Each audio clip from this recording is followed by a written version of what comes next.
Welcome back, friends. And this is an exciting time because we are 1 week closer to the regular season. New Mexico, firing up those Jets, ready to come to Ann Arbor. I can't wait. But before we get there, I want to let you know what's going on with Them Go Blue podcast. We got a couple of more shows before, obviously, we hit that the game day. But defend the block. This is two guests, men's basketball freshman Winters Grady, and women's basketball transfer Ashley Sofakanek. Sorry. I'm going to actually put you right behind the scene here because Brian is so good at giving me ways to say names because names are not my strong suit, and we will be going over all the phonetic spellings of the Michigan players so that Doug and I both get them right this year. But after Sofakanek, which is the way you're supposed to say it, and we rehearsed that before we went on air, it says the phonetic spelling, like a mechanic for your sofa, which was, I thought, an absolutely great description, and yet I still messed it up. So I'm just glad you didn't do the Ron Burgundy where you just said, with Ashley Sofakanek, like a mechanic for your sofa. Yes. And just read that on the air. I have been known to do that. So we are showing signs of improvement. Now it's just actually saying the right words the right way. And so there we go. Well, you nailed it. You got it. And fun conversations. Winters and Ashley, both really, really good stuff. So hope fans can check that out. Got some great introductions to other players coming up as we get closer and closer to basketball. But we are here to talk some football. And John, it goes quickly. We're already around the midway point of training camp. So the team got a chance to compete inside the stadium on Saturday. Yeah. Just your takeaways. Try to give a little less than 10 minutes like last week, but I'm opening the floor again because it got such great reviews last week. What's my time limit on these questions? Last podcast format, I timed it up perfectly. So I was a little erroneous. Last week was, I believe, 9 minutes 47 seconds. So you did come in sub 10. Yeah. Challenge again on, and we'll see how our viewers on the live stream do with this. Well, so what I'm seeing from the team right now, a lot of great competition, and most of the defensive spots, we know who the likely starters are going to be, and I don't know that there's anybody going to be named as a starter for the defensive tackle, nose tackle position because they've got those 6 guys rotating through there, TJ Guy and Derek Moore on the edges, and we know Ernie and Jay Sean at the linebacker spot. There's great competition in the secondary, and excited to have Rod Moore, as a part of that equation. And I know that there were, there was discussions over the last couple of weeks. Is Rod going to be ready? That's going to be up to Rod and the training staff. And I'm just glad that he is at some point going to be available, and he is actually going to be able to play for the Wolverines this year because he adds such great leadership to this defense, to this team, but especially the secondary when you're looking at Zeke moving out to the corner position, who's done a tremendous job at the corner. Jair Hill, we will refer to affectionately as Shug, because that's what everybody calls him, is having a really good training camp. You could see some growth and development from him. Both Metcalf brothers, I think, are playing well. So there's going to be some depth there. And some younger players that we had talked about, the heat-seeking missiles that I love to talk about in Curtis Mason and Brandon Hillman. I'm so excited to watch those guys in their second and third years. More opportunity for those guys just means more highlight reels. But offensively, it's really going to come down to the offensive line position. And everybody wants to know quarterback. I got no breaking news for you. I'm not going to tell you it's Bryce. I'm not going to tell you it's Mikey or Jaden. Those guys are sorting that out on the field, and all 3 of them are having obviously it's the best camp I've ever seen from Bryce because it's the only camp I've seen from Bryce, but he is settling down and starting to make some good checks, some good throws. So I'm really excited what I see from all 3 of those guys. But that offensive line spot, moving those guys around, is going to do a couple of things. No matter who ends up being the left tackle, whether it's Frazier, Babalola, it's Link, all 3 of those guys, the more reps they get there, the competition will raise their level of play, will help the depth either at that position. And I've talked about bumping Evan Link down into one of those guard spots. Same thing with Frazier or Babalola. I don't know that Babalola goes anywhere, whether he starts at left tackle or he's the backup left tackle or he's the future left tackle. I think that's his position. But all those other guys can be moved around. So if somebody goes down and God forbid Gio misses a play, you got plenty of guys to go in there. So that competition is raging right now. And it's been a lot of fun. The one I think I'm most excited about is wide receiver. Donovan McCulley has been everything as advertised. We didn't see him a lot at Indiana last year because he was hurt. But Fred Moore, Samaj, Anthony Simpson, all these guys have really stepped up that level of play and the competition in that room. And I know, was it Chip Kelly said they're looking for, not Chip Kelly, Chip Lindsey, sorry. Chip Lindsey is looking for, 6 guys that he can count on at that position. And I don't know right now that I would say that there's 6 guys, but I think by the time we get to camp, there's going to be 6 that are going to be standing out because right now, 4, 5, 6, 7, there's great competition driving that position right now. And it's a lot of fun to watch.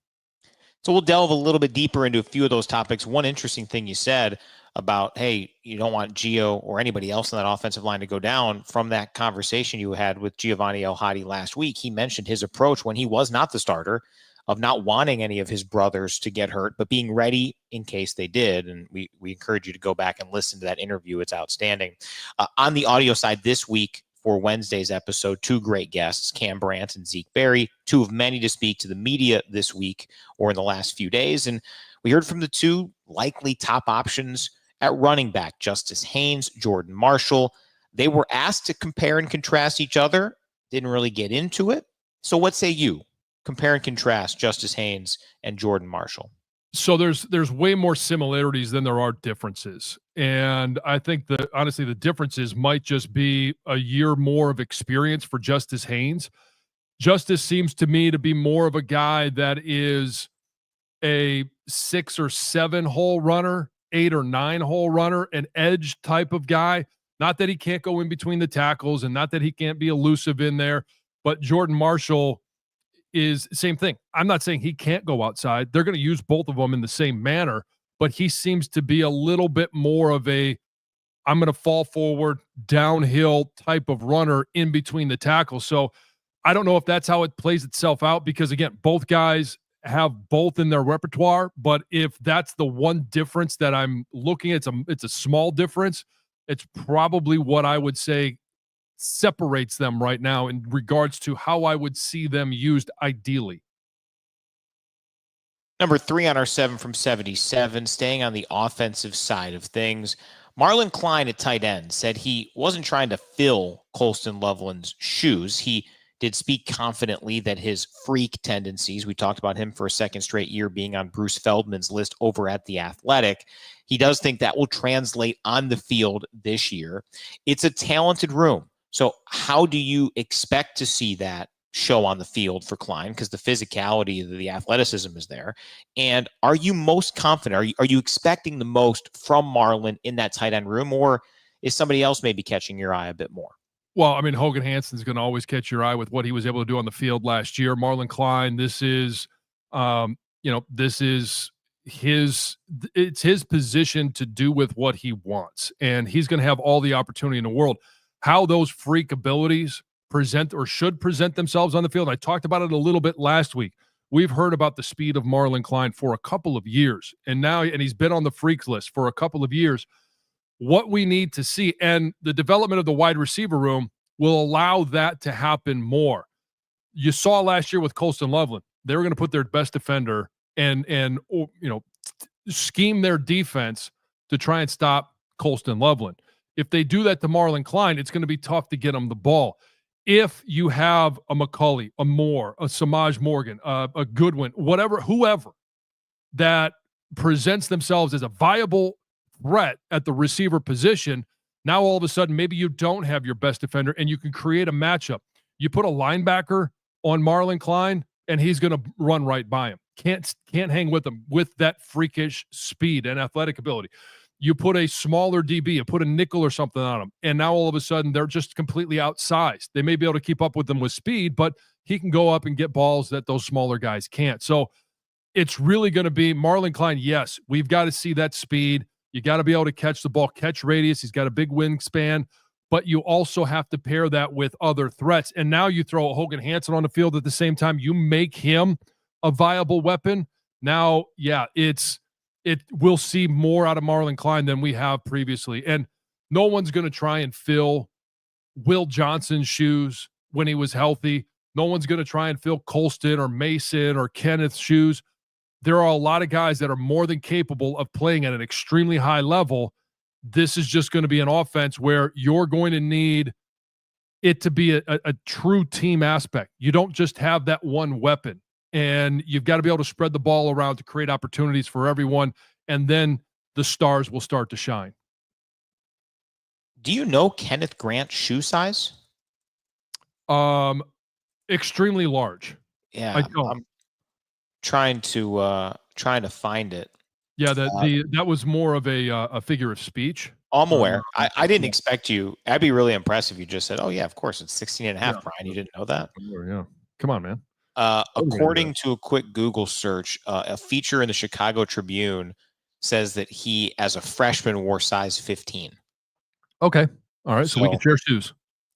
That's good to know. Well, freshman year, that was several years ago. So feet don't tend to grow that much after your freshman year. You may grow up, but some of us have grown out since then. Do gifts from the football gods' shoes and feet grow bigger? You'd have to ask the Almighty. That's the only one. Yeah, and it's not Jim Harbaugh. Yeah, please don't go there. Number 4 on our 7 from 77. One more on offense to talk about. Ron Bellamy, wide receivers coach, spoke Monday. Talked about the receiver room being well aware that it has been more than a decade, 12 years, since a 1,000-yard receiver donned the wing helmet. Of note, first word he said about Donovan McCulley was physical. Mm-hmm. And I think the one that I want to break down more is Fred Moore. He said that the team is trying to search for daily a confident approach, a confidence to Fred Moore's game. We saw flashes against Alabama, that incredible touchdown catch, something where confidence could grow from. Thoughts overall, wide receiver, you alluded to it a little bit earlier, but in particular, Fred Moore, because, hey, the number 1 going to Donovan McCulley, I think that sets the expectation for what internal thoughts are on him.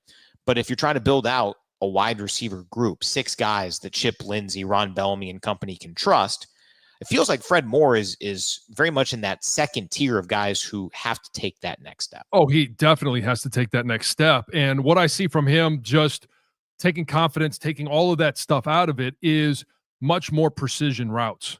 And, if it's supposed to be a 7-yard in, if it's supposed to be an 8-yard out, if the first down, if it's 3rd and 8, he's getting to 9 yards. He is doing all of the little things to give himself a chance to be open to catch the ball. Now, where Coach Bellamy is talking about, the confidence is all of these receivers also have to gain confidence that if I run that route, the ball is going to be there where and when it's supposed to be there. And when you are rotating 3 quarterbacks through, sometimes it's that confidence can be a little bit delayed. First of all, you're like, okay, who is that quarterback? Okay, I got to run it this way. And you would think, okay, everybody's going to have the same cadence. Everybody's going to have the same pace. Everybody's going to throw the same ball. That's not the case. Everything is going to be a little bit different.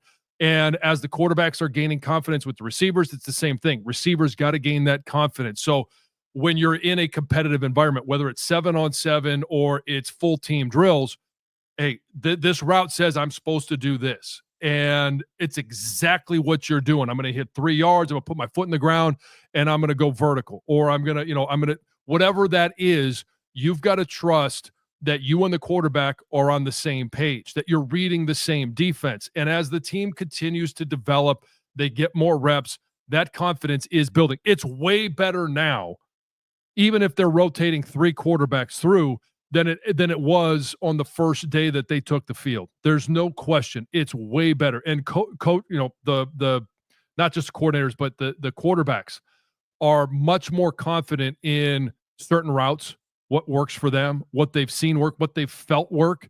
And now they're just trying to build that repertoire of the playbook so they can get to everything and they can utilize a couple of tight ends, a couple of receivers, some backs out of the backfield. And that's where I think we're talking about the confidence for Fred Moore is just being confident that the quarterback and he are on the exact same page. Number 5 here this week, defensively now, in addition to the aforementioned Cameron Brandt and Zeke Berry, who we'll hear from on the audio version of In the Trenches. TJ Metcalf spoke to the media here in recent days. He's preparing for a starting spot, a significant role. So how would you shape up the secondary right now? I'm not asking for necessarily a depth chart, but who are the guys who have your eye in a group that I feel like the depth is really strong, Michigan secondary? It is, and I've already talked about a couple of those guys, and I'll rattle off some names here, but Jair Hill, Shug, Brandon Hillman, Mason Curtis, Zeke Berry, TJ Metcalf, I think has done a tremendous job. Then you start looking down, and Josiah Edmond. We had talked about him at the end of last year because he's a guy that Sharon brought up as yet he's really starting to come along, and it's just a matter of opportunity, quite honestly. So those are, and Rodmore, obviously, those are the guys that I think are going to get the bulk reps once this team takes the field. And I really like what I'm seeing from Zeke. And he is going to be on the audio side of this for the podcast. When you listen to him, and you think about what he was tasked with doing last year, playing some nickel, playing some safety, playing some corner, to be able to zero in on one position, that corner position. Michigan needs a shutdown corner. They've got the talent in a Zeke Berry. They've got the talent in a Jair Hill, but we've got to see it on the field. And there were times last year at the end of the season where we had talked about it. Jair Hill, great pass defense. And then the very next play, they would go at him and there would be a misstep. That's what happens sometimes with the young player. Now, all of a sudden, a year older, a year more mature, a year more of experience. And both of those guys, for Zeke, it's just being in one position, being able to master his craft at that corner position has really helped him out. Number 6 on our 7 from 77 will come up momentarily, but we'll first talk about our friends at Foguth Financial Group. John, a great reason for Michigan fans to visit Michigan Stadium here coming up soon. Yeah, and this has been something that's been going on for, I believe, 4 years now. Foguth Financial Group, the proud wealth management partner of Michigan Athletics, is hosting its 4th annual night. See, I was right, 4 years. It's night out at the Big House on Thursday, September the 11th. For those already retired or nearing retirement, you're going to learn about strategies for managing the risks of retirement, enjoy complimentary dinner and drinks, have a chance to win door prizes, and get an exclusive tour of Michigan Stadium. Head to mgoblue.com/bighouse to sign up. That's mgoblue.com/bighouse. Limited seats are available. So get off your butts, go over to that web as soon as this broadcast is over, and sign up. This event will sell out Thursday, September the 11th. Foguth's 4th annual night out at the Big House. Head to mgoblue.com/bighouse to sign up. Go get off your butts. Yes. Now. Actually, not now. As soon as this is over. In about a half an hour. By the way, we're recording this during a Sharon Moore press conference, so we're getting cross-programmed by the head coach of the program right now. But by golly. Much better information here. We'll give you something instead of just coach speak. So what's the quarterback situation again, John? Yeah, well, we're competing, and we're going to continue to go out there and compete all the way up until we play New Mexico. And even at that, it's going to be penciled in. Everybody knows you're penciled in here. It's a meritocracy. Sorry, I went full Jim Harbaugh on you there. Yeah, I was about to say. I don't know that I've ever heard Sharon drop the meritocracy line. No, I don't think so either. We can certainly cross-check that. Any good tight ends turned offensive linemen that you've been watching here, John? Boy, it's been a long time since we've had those tight end turned offensive linemen that have really, really produced. It's probably been about 27, 8 years-ish. Yeah. Emphasis on the ish. Yes. Not the strongest math tight end to turn offensive line. I have said this in the morning show. I will say it here. Math live on air, not my strong suit. It's tough. Yes. Double digits. It's Even really, for really a good nerd like competition. me, yeah, it's dangerous. You got to be careful. The subtraction, man, I'll tell you, it's a real thing. Yeah. Number 6 on today's 7 from 77. Just want to do a quick NFL check. Obviously, a lot of Wolverines out there in the preseason. That is in full bloom for the NFL. Anything that stood out to you, former Wolverines in the National Football League? Oh man, there's a couple of highlights, and I think the biggest highlight probably comes from Donovan Edwards. Donovan Edwards took one to the house for the Jets, and everything I'm hearing out of the Jets camp, Aaron Glenn absolutely loves Donovan Edwards, loves his game-breaking ability. We saw it in their first preseason game. He took one to the house, and his ability to get into the secondary and run away from defenders. I know he almost got caught at about the 2-yard line, but high stepped it into the end zone. It was a lot of fun to watch for a guy that, we always kept wanting and hoping for more outside of the 23 Ohio State game, that 75 and 85 yards, kind of reminiscent of that. Not just a straight breakaway run, but coming across the field and running away from defenders. So great camp for Donovan Edwards to this point. Colston Loveland is flourishing in the offense of Ben Johnson. We saw it here in Detroit with Sam Laporta coming out of Iowa. He's going to have a big year as a rookie in Chicago.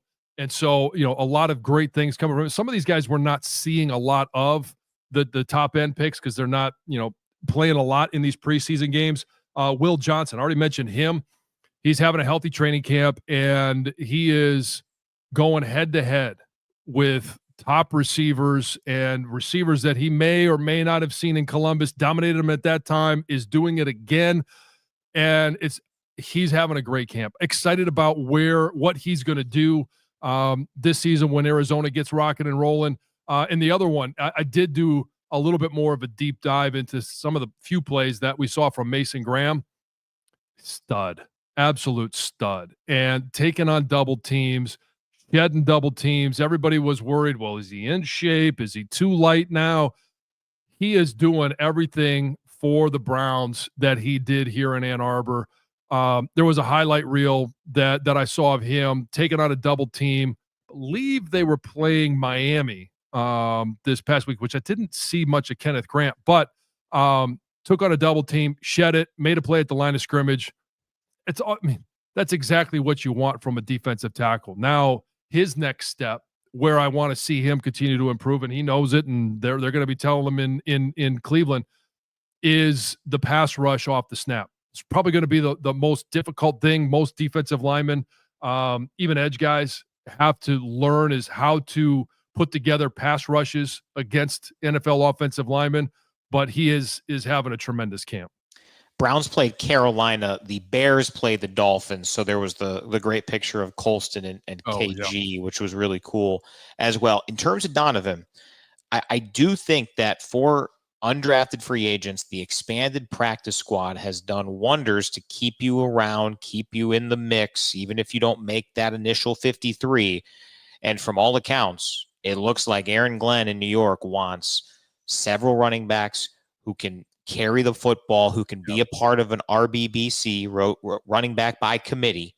And even if he doesn't make the 53, he's making enough of an impression to maybe be that first one who's ready to roll if something happens to a pretty talented and certainly a lot of draft capital behind the Breece Hall, Braylon Allen, Isaiah Davis trio that's pretty much locked into the top 3 in New York. So he's in a great spot there. He is, but the one thing you realize with the expanded practice squads, okay, that's an option, but when you perform at that level, you're probably not going to live on that practice squad long. There's been a number of injuries around the NFL, as there always is this time of year. Not a lot of them to running backs right now, but I don't expect him, if he is moved to the practice squad and they don't use him, say, as a special teamer, he is going to be a guy that is either bumped up to the regular squad quickly or finds a new home at a different team on the 53-man roster. That is the NFL's equivalent of the transfer portal, and we certainly want to see Donovan in the NFL on a 53. So far, he's done everything he can. All right, number 7. Let's talk about the 2 audio guests. Be sure, if you're on the YouTube live stream, check out our episode on In the Trenches on the Go Blue Podcasts platform. We've got Cam Brandt and Zeke Berry. Talk about it a little bit. Well, Cam, when you talk to Sharon or you talk to any of the coaches, he may not be one of the first guys on the field, one of the 11 that gets to start a game, but they all talk about him like they did last year with TJ Guy and some of the other guys. Like it's a, they still see him and view him as a starter. Those guys are going to rotate through. I don't expect TJ to get an infinite amount more of reps than we see Cam Brandt. Same thing with Derek Moore. You want to keep those guys fresh, and that's the philosophy, the base philosophy of Wink's defense. He's going to rotate a lot of guys through. Cam Brandt, you're going to see a lot of. And what I like about him and some of the things that we've talked about with Derek Moore, Cam has really developed a couple of nice first steps off the ball, setting himself up, trying to get to the edge of that offensive tackle. And he's a guy that they can move everywhere on that defensive line. He can play inside, he can play outside. It just makes him that much more valuable and more of a threat. If you can get to the edge on one of the tackles, you can certainly do it. If you've got, Derek Moore screaming off the edge and that tackle is, making hay to get out there. Now, all of a sudden you put Cam Grant as a wide 3 or even a 4-eye, you put him on the edge of a guard. I mean, that to me seems to be a home run. So I think he's doing a tremendous job of making himself very valuable to this defensive front. And you're going to see a lot of him. And Zeke Berry, I talked a little bit earlier about Zeke and the ability to focus on one position. He can still play nickel if called upon. He can still play safety. He can do everything defensively. And that's why he was, the secondary's MVP last year. But to be able to focus on one spot and really hone in on the techniques of playing man coverage and the intricacies of zone and where your help is and knowing everything about that one position, he's really flourished at that. And I think going into this season, he's going to be CB1. You're going to see him matched up on that best receiver. If they're going man, he's going to follow him around and hawk him like a dog. That's his mentality. And I'm really excited to see him take the field this year. And on the audio side, we're really excited to share those conversations. Cam Brandt first, and then Zeke Berry. On the on the video side, we're going to give you a few extra topics, including our thoughts on maybe captains for this upcoming season. But did want to mention this will be kind of the last stream like this. No, we're not going anywhere, but visually what you'll see, if all goes well, we got fingers crossed, and a big shout out to our friends over at MGO Blue TV, Colin McCarty, Patrick McLaughlin, Brian Hartley, Paul Haley, many, many others who are helping us with bringing this to where there will not be this. I was never a weatherman. So right here, this one right there, that line, it'll be Jon and I in a studio. The good thing, and what we are certainly very appreciative to Colin and team on, is that we will still be able to have some of the comments and thoughts come in, which is very important to us. We got a ton of them here today. Supportive legend. I wonder what legend that is. David Mar loves Jon, loves the show. Thinking about you, Mar. Ghost Hunter, so excited to see what this new team can do. I feel like the potential is very high. David, also a shoe size buddy of yours there, Jon, with 15.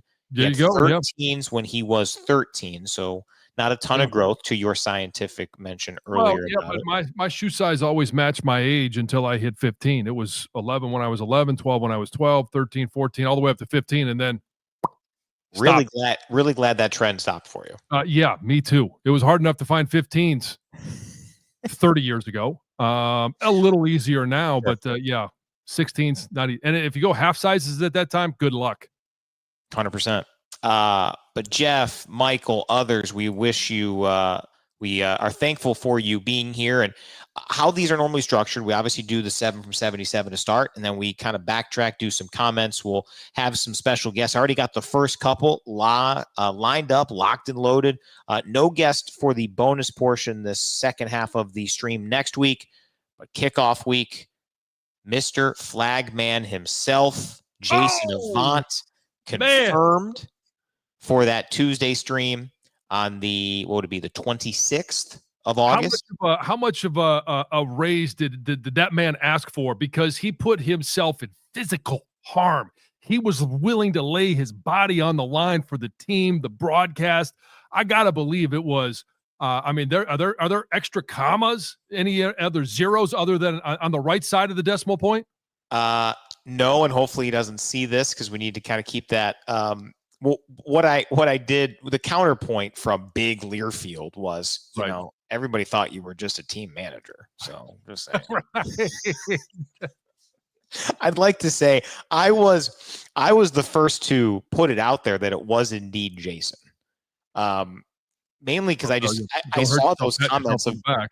What's that? Don't hurt yourself, pat yourself on the back. No. I saw like 5 people like, what student manager is this? And I vividly remember that whole exchange because I was looking down there. We were in a commercial break. Well, maybe not. Regardless, I was looking down there and I was like, gosh, that looks like Jason. That really looks like Jason. And I recognized it based on the backpack because he's got that backpack on. It's got some equipment in it. We ended up losing a microphone in that. So maybe that'll keep Jason humble. But I did genuinely, I wanted to make sure it was him. I wanted to give him the credit for doing that because that was badass. Right. And I don't know if I've ever shared my perspective on that since we're talking about our very own Jason Avant and his valiant effort. I was on my way down to the locker room to do the post game, and I had my daughter Lucy with me. So I'm making sure that, you know, they're throwing stuff on us and, you know, saying unkind things, which we love, right? We love that down in Columbus. Thank you very much for welcoming us. We'll take our win. But I get into the locker room. We get all situated for the post-game interview, and here comes Jason Avant carrying the flag, and he is completely out of breath. Totally out of breath. And I'm like, Jason, what are you doing? I saved the flag. I saved the flag. So you had no context as to why he had the flag. You just, No, I had no idea what was going on. And then obviously everybody has seen it since then. But he was as excited as you can imagine. Even if he had been playing in that game, I don't think he could have been more excited when he entered the locker room. It's an incredible accomplishment. It will literally be remembered as a really cool footnote about this rivalry. To put the flag down and go out for more. I said, Jason, we got to work. We got to work. Correct. Get your interviews. And it was really cool that Coach Moore and the team gave him a game ball from that during the post ReliaQuest Bowl locker room celebration, which was really neat. Complete 180 perspective to yours for me, where you didn't have really any context to something, was again not nearly as fun of a situation.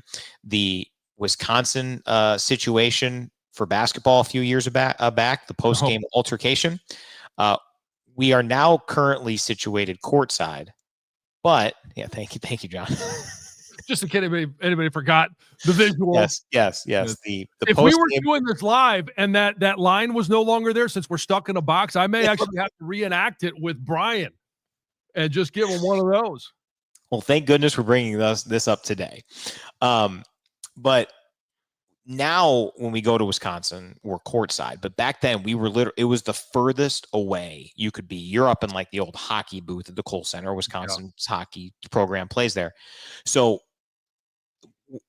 when Michigan lost with Juwan Howard as the head coach, he normally wanted to do his post-game interview very quickly. So I signed off and I hustled. I just took my headset off. I hustled down there. I think I brought my backpack just in case. I was like, I don't want to, this is not a good game. Gonna leave. And I hear some jeering and whatever as I'm in the concourse, but I don't know what's happening.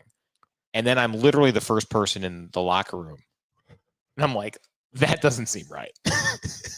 There was nobody around. Else? I walked in and I got text being like, whoa, were you? And I'm like, can you please tell me what is happening? I have no earthly idea. And then obviously you get the context clues and you learn and all that.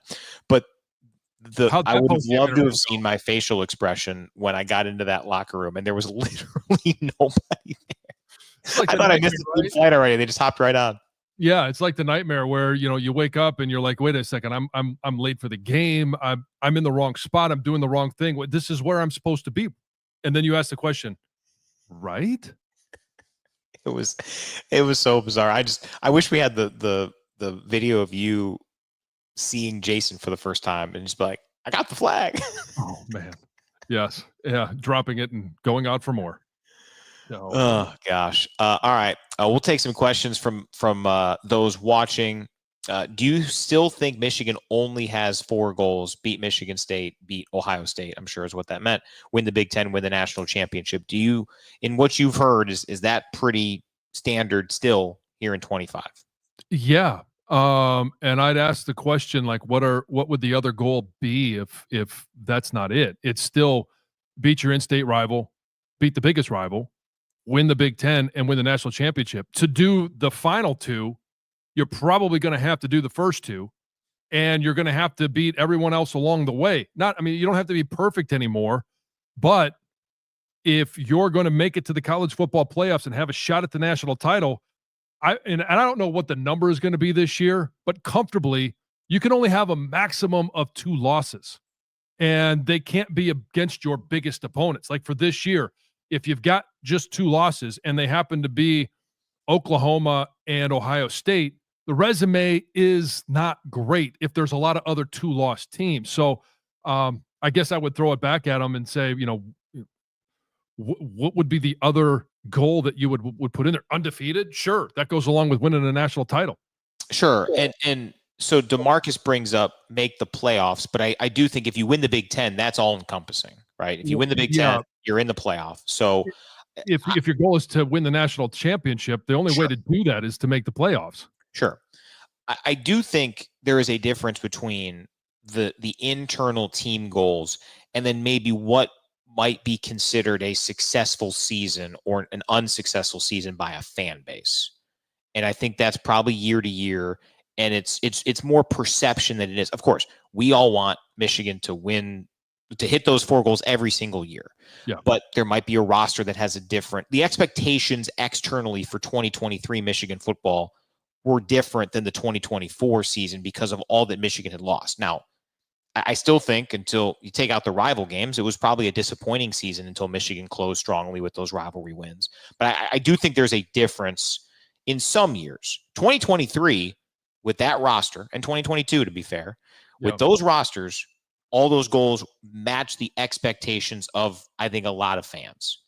I think the minimum for fans, and if you just want to simplify it, DeMarcus is not wrong, right? Make the playoffs. So if you make the playoffs, chances are you've taken care of at least a couple of those goals that are on the front side of that, and you can't win a national championship unless you make the playoffs. But I think moving forward with NIL, with the rev share, and the way that Michigan is going to operate, the bare minimum every year is that you're a college football playoff team, that you are one of the top 12. It used to be, hey, you need to finish in the top 25. Oh, that's nice. That's cute. It's not that cute anymore. It has to be in the top 12.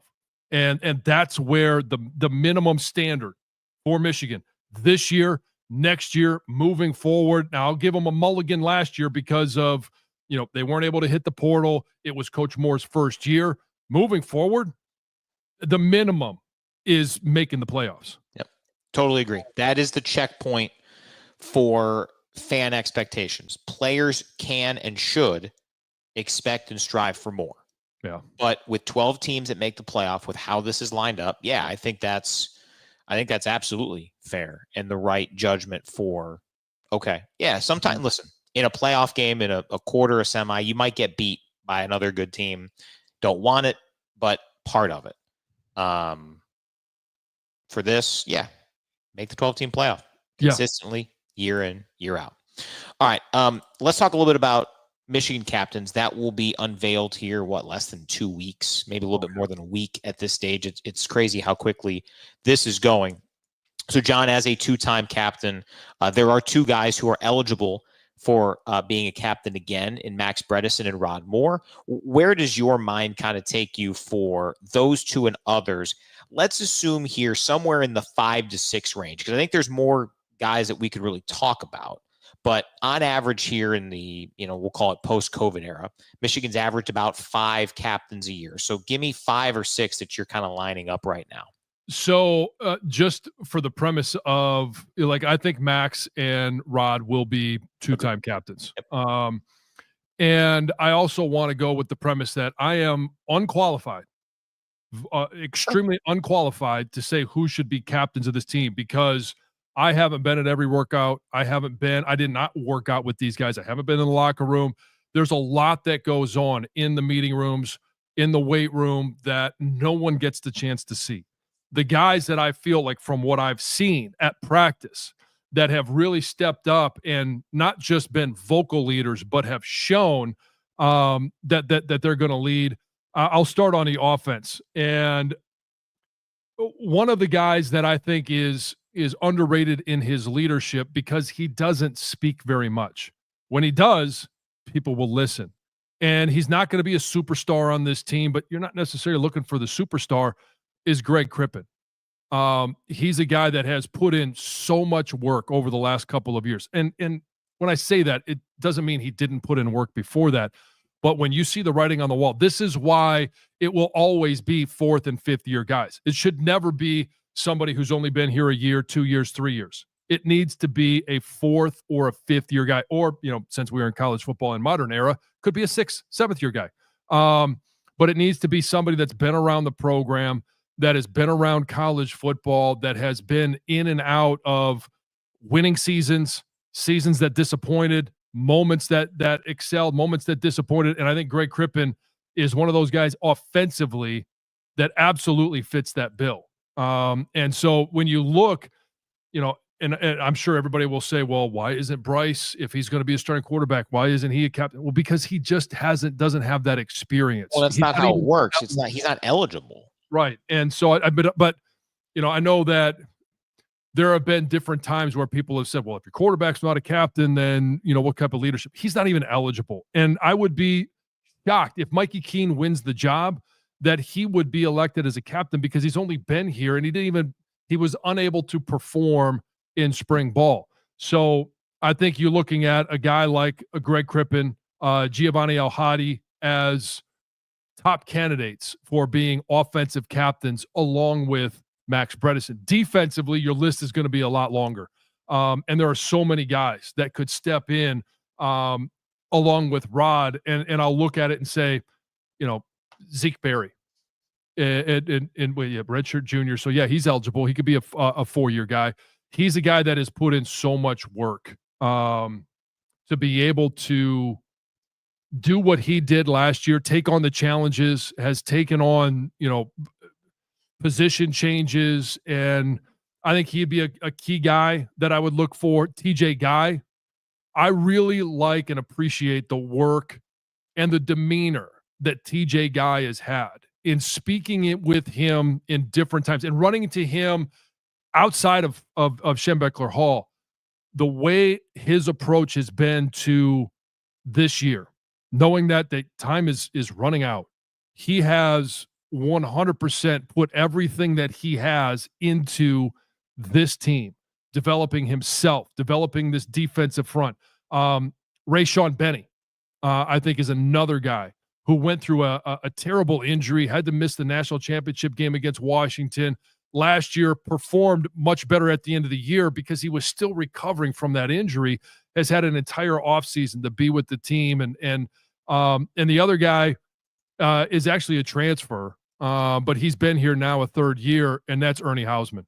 I think Ernie could be one of the great leaders that Michigan has known, just by the way that he presents himself, the way that he works and shows this is how things should be done, the way he acts off the field. He just carries himself like a captain, and so excited about the possibility of him getting that opportunity. And whenever it happens, I don't use social media a ton, and I always retweet. That's the one thing I do every single year. When Michigan names their captains, that's the one thing that this team will only go as far as the leadership of this team is going to take them. Sharon can only do so much. Assistant coaches can only do so much. It's the players on the field, whether it's practice, and some of that work is already done. There's no chance to go back and go through winter conditioning, summer conditioning.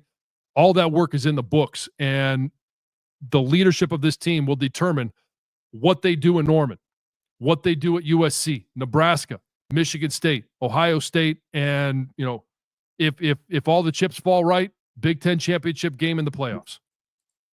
I'm glad you mentioned Ernie because I think he was the really interesting one. Looking back, there haven't been a lot of incoming transfers, but this is the new wave of college football. And Ernest Hausman, every year as you're getting ready for it in the midst of the season, you talk about the type of impact that he has in the program. And also, I do think who the program sends to Big Ten Media Days can be a bit of a potential preview, at least for guys who are eligible, who are going to be strongly considered by their teammates. Now, the players aren't picking who goes out for Media Day, but normally that gives you a pretty good vibe. There's people in the program who have a good pulse on it. So Derek Moore certainly could be another guy you're talking about. And, I didn't think Greg Crippen. I think that's a great example. I think he and TJ Guy are tremendous examples of guys who waited their turn. They've been recruited over in the portal, but they stayed, they stuck with it. I remember with Cripp, he was shouted out. I think it was the first player that Sharon Moore mentioned in his intro press conference back in January of 2024 because of Cripp staying. And then he wasn't even the starter out of camp. So stuff can happen. The other guy I'll mention, offensive line, we talked to him last week, is Giovanni El Hadi. Similar boat, been here a long time, talking through, I think, the mindset of conveying what's important for players who aren't necessarily going out there to play on a given drive in a given game. That type of mentality, it tends to go a long way. He's thinking long-term about it.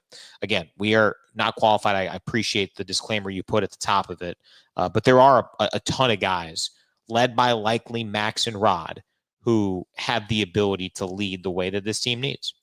Yeah. And again, what this team sees and how they select their leaders will tell you everything you need to know about this team. Yep, 100%. And you think back to some of these great teams that Michigan's had, right? 2021, Josh Ross, Aiden Hutchinson, Andrew Vistardis, Ronnie Bell, the national championship team, Michael Barrett, Blake Corm, Chris Jenkins, Trevor Keegan, Mikey Sainristil, Zach Zinter. There you go.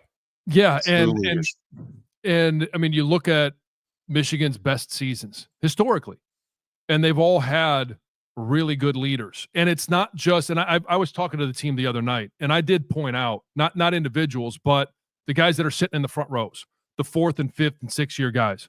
Those are the guys that have to show everyone that's sitting behind them how it's done, what the expectations are. And I use this example. I was the captain of that 97 team, but when Brian was in the huddle, he was the leader of that offense. He'll tell you that. Everyone will tell you that. And you've got to know when it is your turn to lead and how to lead. Also, when it's your turn to know your role and follow the leader. And that's where I'm really interested. There's only going to be 5 or 6 guys that are named captain. But everyone in that junior, senior class is going to be expected to lead by action, by word, by deed. Well said.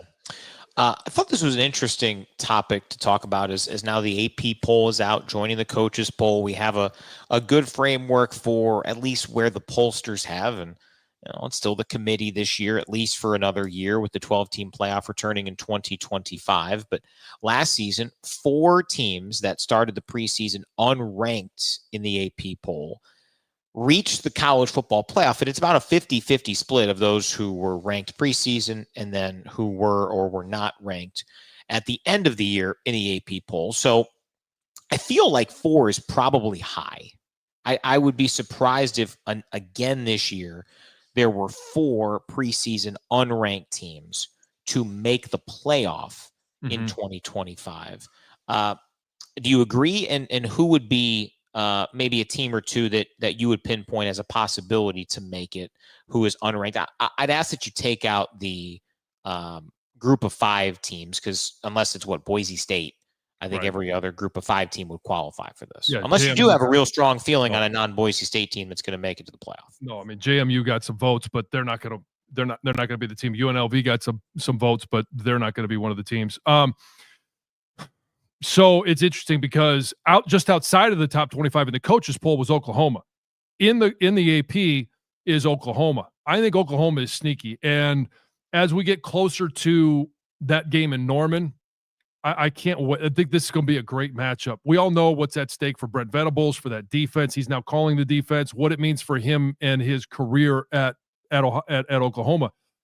They brought him in because they thought this was a return to Bob Stoops, right? Lincoln Riley leaves and takes his quarterback, Caleb Williams, and they brought back in Brent Venables because he was a defensive coordinator. I don't remember the exact years, but it was from like 99 to 2011 before he went to Clemson.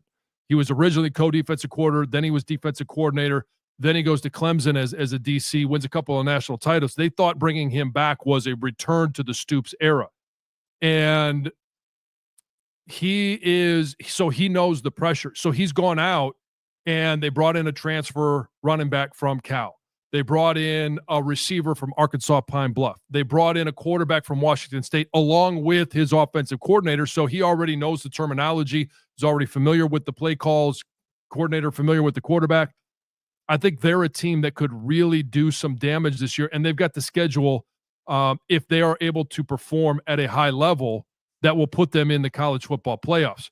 Now, do you go from being 2-6 in the SEC in year one to all of a sudden being in the college football playoffs? We're in that era where transfer portals make that big of a difference. It's when you look outside at Nebraska, and I know everybody's going to say, well, Nebraska. Well, when you look at their schedule, it's very much Indiana 2024. They don't, so we know we play Nebraska early. Other than Michigan, they play Michigan State. They play the lower level of the Big Ten almost exclusively through the Big Ten schedule, except for, Michigan's ranked 14 in both of these polls. They could be a team that is 10-2, 11-1 at the end of the season. Do they make the Big Ten championship game with that record? I don't know. It's going to be weird because they could be 11-1. They don't play a schedule like Penn State does. Penn State's 10-2. There's a whole bunch of 10-2 teams. Maybe there's another 11-1. And I haven't analyzed everybody's schedule, but they could be that sneaky team that is outside the 25 right now that finds a way into the college football playoffs because they have an Indiana-esque schedule. Yeah, outside of, obviously, you mentioned Michigan, and then second to last game of the year, they are at Penn State. Right. If they split those two games, that would give them a marquee. Both. What's that? Even if they lose both, I know they're not going to have that marquee win, but if the SEC beats itself up and there's a whole bunch of 4-loss teams, the argument will be there to take a 10-2 Big Ten team versus a 8-4 SEC team. That is the difference to what Indiana did versus they did go 11-1, right? Yeah. They didn't have the best schedule. So it would depend on probably their week one game is against Cincinnati. Does Cincinnati do better maybe than people expect in the Big 12? I was going to give you Nebraska. They're kind of the team that I've selected. The other Big Ten team I think that's really interesting is Washington, just because that was always going to be a 2-year build. I really like Jed Fish. He did it in Arizona and got them back pretty quickly. But yeah, there's definitely some possibilities there, and it's very interesting. All right, before we go ahead, John. Do you have something else? That's just the weirdness of having a conference with so many teams. You're going to have somebody that maybe they aren't a great team, but they don't play anybody else that's even good, and they find a way to be 11-1 or 10-2. All right, last one, John. Did you see Tom Brady's new statue? I did. It's actually pretty good from I always wonder about the does the statue's face look like the human? The face does. Yeah.